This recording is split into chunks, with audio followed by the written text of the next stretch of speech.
P T I पार्लिमानी party के WhatsApp group से senior रहनुमा जुनेद अकबर की ऑडियो लीक हो गई। कहा कि आज के बाद मैं आपकी पार्लिमानी कमेटी का हिस्सा नहीं हूं, न चीफ व्हिप को मानता हूं, न पार्लिमानी लीडर को मानता हूं और ना ही किसी और को मानता हूं।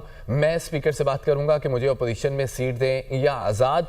अब पीटीआई के साथ बैठना ही नहीं, कल स्पीकर को लेटर दूंगा कि मुझे पीटीआई से अलग सीट अलॉट करे। मैं ना आपके पार्लिमानी कमेटी का हिस्सा हूँ, न मैं चीफ व्हिप को मानता हूँ, न पार्लिमानी लीडर को मानता हूँ, न किसी और को मानता हूँ। ये कौन सा तरीका है यार? हम रोजाना यहाँ क्या चोड़े खाने आते हैं? हर बात पे चंद लोगों ने रोजाना बोलना होता है यार। ये कौन सा तरीका है? चीफ व्हिप कौन होता है कि रोजाना फैसले करे कि फला रोजाना बोलता है? कोई तरीका है? कोई इंसानियत है आप लोगों में? कोई शराफत है? हमारी शराफत को गलत समझ रहे हो यार? मैं आज से पार्लियामेंट का पार्लिमानी कमेटी का भी हिस्सा नहीं हूं और आप लोगों का हिस्सा नहीं। मैं अपनी या मुझे आजाद पोजीशन पे दे, मैं स्पीकर से बात करूंगा और आपके साथ बैठना ही नहीं। ये कोई शराफत है? कोई समझ नहीं है आप लोगों की?